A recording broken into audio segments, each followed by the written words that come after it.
it almost hurt more knowing that there was no like reason of why it wasn't happening. It hits you both you emotionally, but I feel like it hits her way more, and so just being there for her is a big part of the guy's step. And in my mind, I was like, 2022 is going to be the best year of my life. And then I think 2022 ended up being like one of the hardest years. Hi, I'm Caitlin. I'm Easton. I'm More the Meadows fam. It is currently, what's today? April 27th.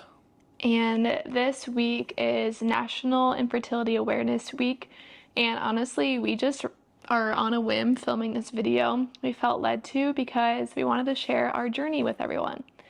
So this video isn't to make anyone feel sorry for us or anything like that, but we really just in honor of the Awareness Week wanted to share to let people know that one, if you are going through something similar, that no matter how alone you feel, you aren't alone. And two, just to, let people in, be vulnerable. And I feel like on social media, people only post the good things and the highlights of their life. And I feel like we want to just be honest with the lows as well, not just the highs. And so hopefully our story encourages you. So for us, we personally don't really like the word infertility. I feel like I prefer saying trying to conceive, because I feel like infertility is like a very like hard, it's not going to happen type of word, but like trying to conceive I feel like is more like, I actually do believe it's going to happen even though it's not happening right now. And I truly believe that we will have our own kids someday, whether that is me bearing my own kids, which I feel like I will, or adoption or whatever it looks like. We'll get into that in this video. But I want to bring you guys back to when we got married. So we got married April 19th, 2021. And when we got married, we had the conversations early on about how, maybe a year into marriage, we would want to start trying to have kids or have kids. And then I think 6 months into marriage, we're like, all right, I think Let's do it. We're ready. And because, you're married for 6 months, and then in my mind, I was like, well, we'll be a year married once we actually have the kid, because you obviously are pregnant for 9 months.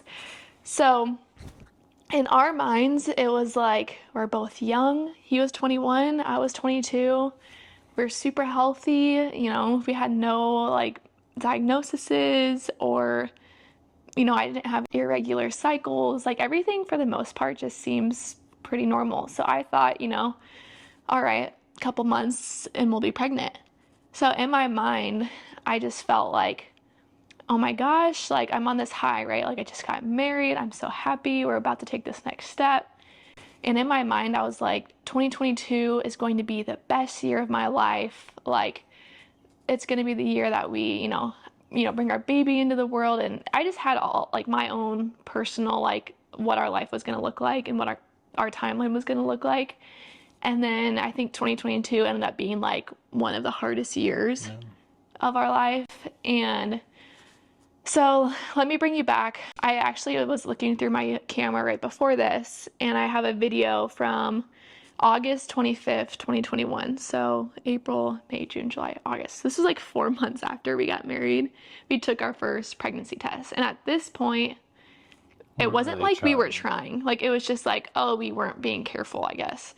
And we were like open to like, if whatever happens, happens type of thing. When people say that. And so this was the first pregnancy test I'd ever taken in my entire life.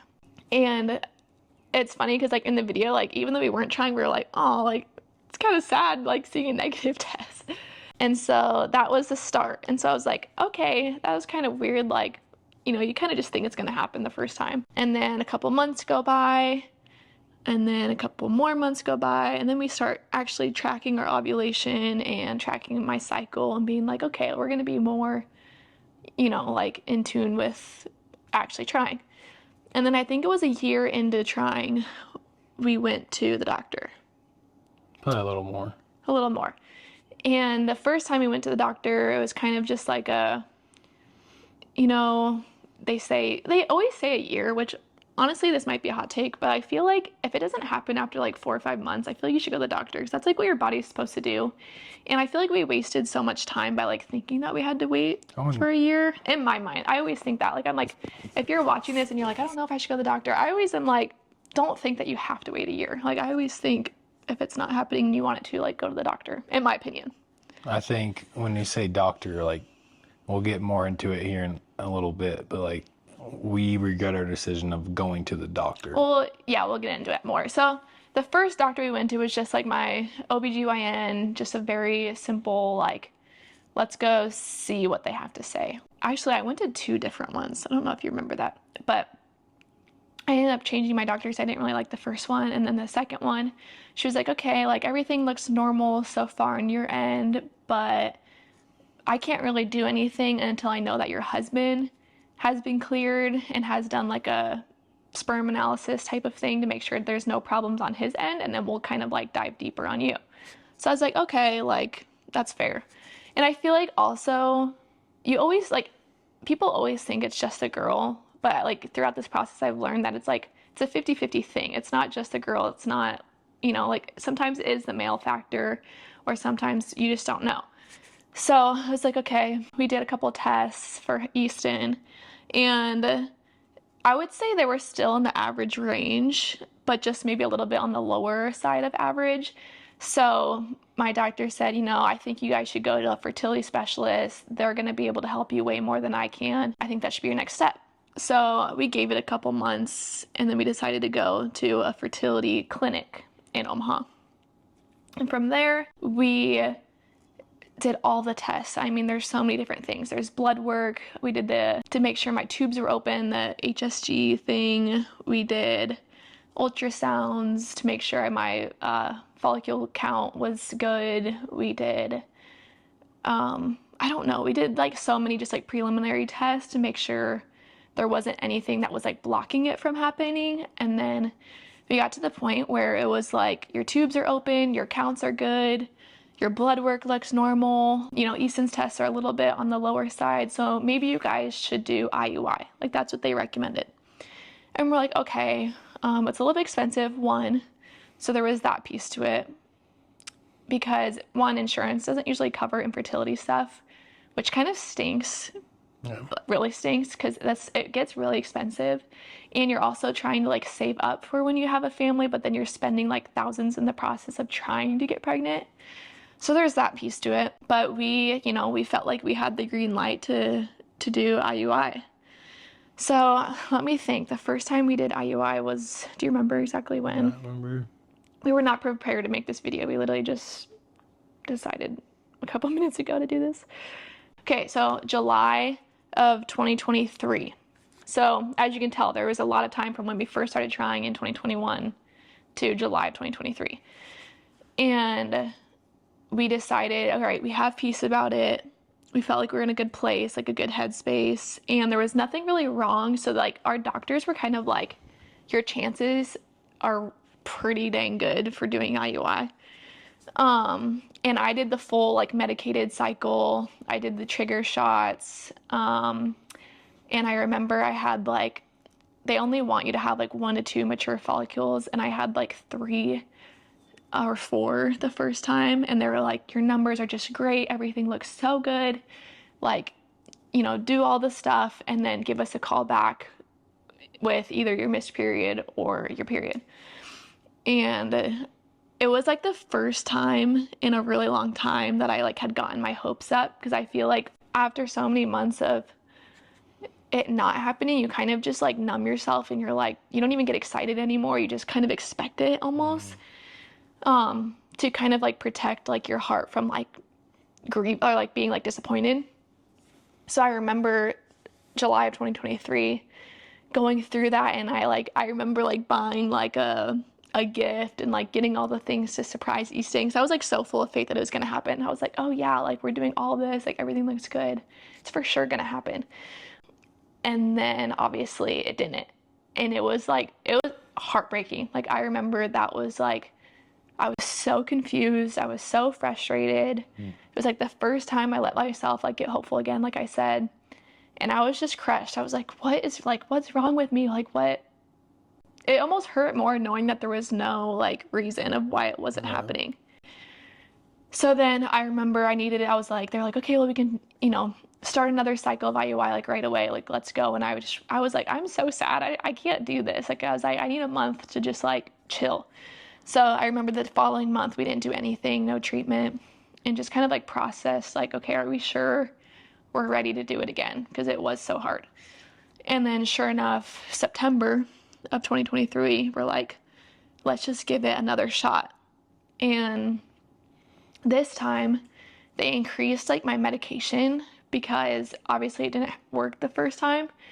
But I was feeling like a little confused because I was like, I had the perfect number. So I was like, why are we increasing the medication? But, just trusted the doctors. And we went through all the way up until when we were actually supposed to do IUI. So like, the first couple of weeks you're doing the medicine and you're going in every week to check your egg count and make sure they're growing. Like there's so many steps before just going in for IUI. We can get into that in another video. But I remember I went in to do the last like checkup before we were going to go in for IUI. And they were like, so you have like 8 mature eggs or something like that, like 8 mature follicles. And so they're like, we need to cancel IUI because of like the chances of you having multiples is super high. And basically you need to cancel it. And I remember like in that moment just sobbing. Like I was in the office. I'm like, what is happening? Like just so confused. That was like the biggest thing. I was just so frustrated. I put my body through all these hormones, all these so my body was already so hormonal from all the medicine that I was taking. And then just to be told that I did all that for no reason, basically. Like spent all the money, put my body through it, got excited again just to be like, oh, we have to cancel it. And I was like I said, just like, what the heck? So then I get in my car after the doctor, one of the nurses like came out, like running out to my car following me because they saw that I had left, like crying. They're like, what's going on? And they're like, we're going to have the doctor call you later. Like, I'm so sorry type of thing. I didn't know that. Yeah. So I get in my car and as I'm driving home, the doctor calls me and I pull over because I'm still like, I can't drive and cry and process all of this. And I remember pulling over at this little coffee shop in the parking lot. And they were like, well, just because we're canceling IUI, like, doesn't mean you guys can't try on your own. And they're like, if you do, you just have to be okay with the chances of having twins or triplets or multiples or because 8. of like, yeah, I mean, I don't think 8. I was like, well, we had 3 last time and it didn't work. And this time we have like 8, but 6 were actually like big, like the mature ones. I think 2 were a little bit smaller. So I was like, in my mind, I'm like, well, I had 3 last time and I did IUI and this time I have 6 and we would just try on our own without the procedure. So I'm like, so then I call you Sid and I'm like, do you remember that? You were at the gym. I'm like, what do we do? Like, we need to pray, all this stuff. And I think you were like, let's just try. Yeah. So we did. And my doctor was like, okay, call me in 2 weeks. I was like, great. That 2 weeks was the longest 2 weeks of my entire life. Like, I was like, oh my gosh, I just want to know. Like, I'm overthinking. If you're in this journey, you overthink every little symptom, every like, oh my gosh, is that like, oh, my head or my stomach or you just constantly are like thinking about your body, and it is overwhelming and exhausting. But anyways, I remember that 2 weeks was like the longest 2 weeks of my life. And then finally I took a test because obviously I can't wait for my period. Took a test, it was negative. I'm like still in my mind thinking like, oh, like maybe it's too early to take a test. I'll just wait. Got my period. And I was again crushed. And I called my doctor and they were like, I'm so sorry. Like, I thought you for sure would be in here with like multiples, like with twins or multiples based off of the numbers. Like my doctor was shocked. And she was like, I remember the words so clearly. She was like, you just have unexplained infertility. I'm so sorry. I don't have anything else to like tell you. Like, she was like, call me when you want to do another round. Or we can talk about IVF. And I was like, no one wants to hear that. Like, that's the last resort thing to trying to get pregnant is IVF. And like, for the doctor just to be like, oh, I don't have answers. Like, it makes no sense. Like, for them to be stumped and then you're feeling stumped, it's just like, Okay, so after that, we're like, this is exhausting. Let's just take time to ourselves, not even, obviously still try, but not like be so crazy about it. And we had spent a lot of money, so we were feeling the repercussions of that and just feeling like we did all of this just to be, with less money, still no kid, and left feeling hopeless with no answers. So that was, fall of last year. And then a couple months go by, and we were like, I really want to do more of like the holistic stuff. Like, I'm not ready to do any more invasive things or things with hormones just because I felt so bad on it. So we kind of started to go down the holistic route and had a friend that was working with the holistic doctor that had great things to say. So again, took the risk of like jumping in again to try. Like, obviously you're always trying, but I feel like when you're putting resource and money behind it and like it's just more in your face, so then it can be hard. But so that's kind of where we're at now. Is we've been working with this holistic doctor for about 2 months and still haven't had any like big discoveries or anything, but I feel like, she saw like my thyroid was a little bit high, and just doing a lot of like detox things to help my body be like prime for when I do get pregnant, because my doctor always says it's not just about getting pregnant, but like having a healthy pregnancy. And that's something that I really like appreciate of like, okay, yeah, it's not just about the pregnant, like, having the baby, but like I want a healthy pregnancy, I want a healthy kid, and I want to do everything I can now to help that for the future. So, anyways, that's a little bit about our story up to this point. Do you have anything to add to that? No. And I feel like with National Infertility Awareness Week, like we said, the point of this is to share our story, and obviously, like, ask us any questions that you have in the comments. Like, I want to be super open with where we're at, and like help you if you're like going through it too. But I mean, really, the reason I feel like it's a couple of things that I've been like reflecting on, and then you think about it while I'm asking you or asking myself, is a couple of things I've been thinking about is like, one, the Lord gave us like so many promises when we first started trying. I remember like the first month I had like 7 people text me and be like, I had a dream you were pregnant, or are you pregnant? Like, the Lord, I don't know, like I felt like the Lord told me that like you were gonna be, or something like this. I remember like so many people had dreams, and in my mind I was like, oh my gosh, I'm for sure pregnant this month, and then it didn't happen. And I remember wrestling with the Lord, like, why did I have all those people that had dreams? And he was just like showing me about like in the Bible, like when the Lord is like, when he has to give someone a promise, it's probably because there's going to be a journey and they need to remember what the Lord spoke so that they have something to hold on to. And I always think about that of like, the Lord's given me a promise that like we will be parents and that we'll have kids. And so then the times when it's like really hard and I doubt and I wonder if it'll ever happen or whatever, I can like remember what he's already spoken. So I'm like, that's really cool that the Lord's like confirmed it. And then like along the way has brought like really sweet like reminders, and just like clinging to him and his word. Too, I feel like the biggest thing I've also been learning is like to really celebrate people in our lives where when it does happen for them, and like, or when something happens for someone else that you really want for yourself. So like for us, when people get pregnant, like to be able to like celebrate them and like be happy for them. And I feel like that's grown us a lot in like our character, and like just being able to celebrate people, I feel like has grown us a lot.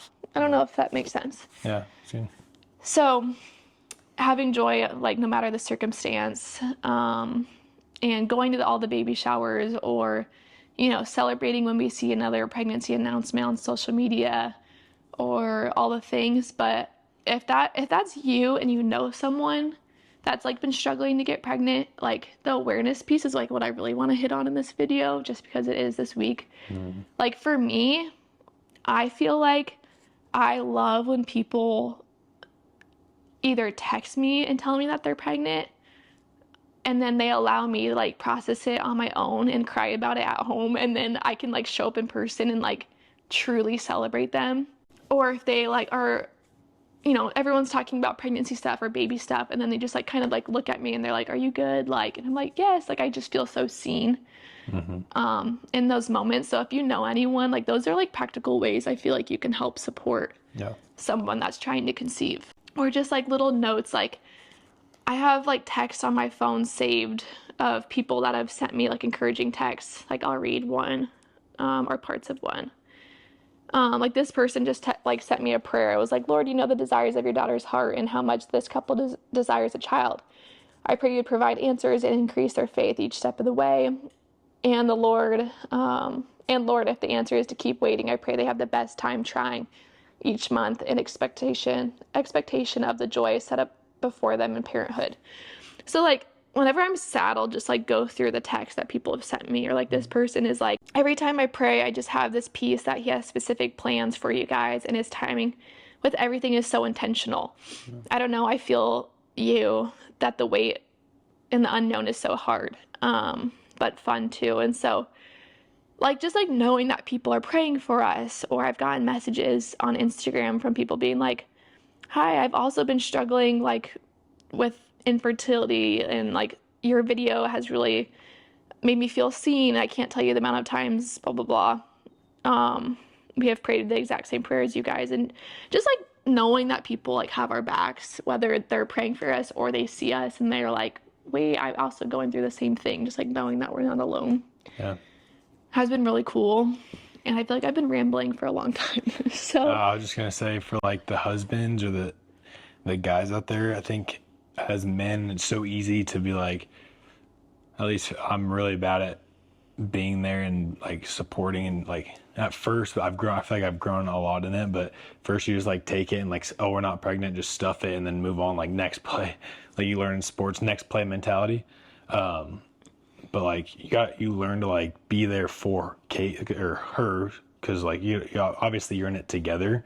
I don't know, like it hits you both you emotionally, but I feel like it hits her way more, and so just being there for her is a big part of the guy's step, and not just being like, "Oh, you're fine, like just try again next month," so yeah, it's good. I feel like you're good at that.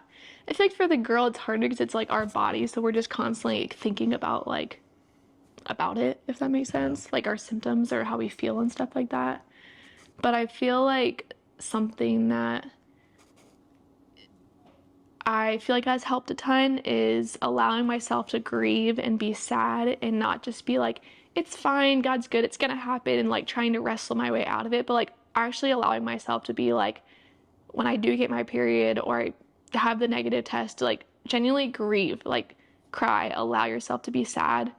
But then also on the flip side, like worship and give God praise and spend time like literally moving in the opposite spirit, and like allowing that unbelief to just like disappear. Because I feel like if you sit in the unbelief and the grief, then that's not good. But if you're only like, "Oh, God's good, praising God, worship," then you're like missing out on like the heart care and like what the Lord really wants to do. So it's like this beautiful mesh of like weeping and worshiping.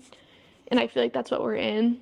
And I don't think like we would get through like this hard season without like the Lord, like really.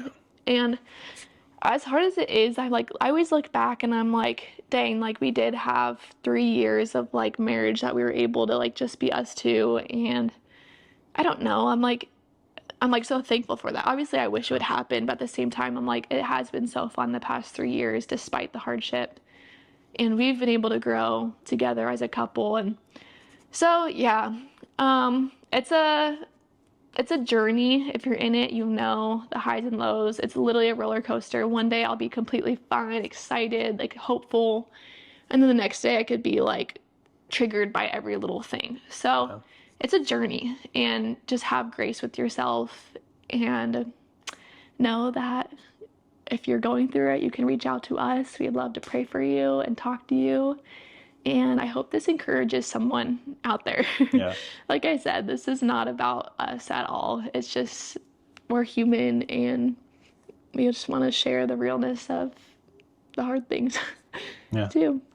So It's good. Well, thanks for watching this video. We are praying and believing that whoever's behind this screen will experience pregnancy, and if you are going through infertility. yeah. And yeah. And hopefully we will be able to have another video in the future about Getting pregnant. because the Lord is still doing miracles today, and I believe that our miracle is coming. Thanks so much for watching our video. Again, give us a comment down below if you have any other questions you want us to talk about, and give us a follow on our Instagram. I'm _. Easton Meadows _, and follow the Meadows fam for more of our fun content on TikTok, Instagram, YouTube. Love you guys.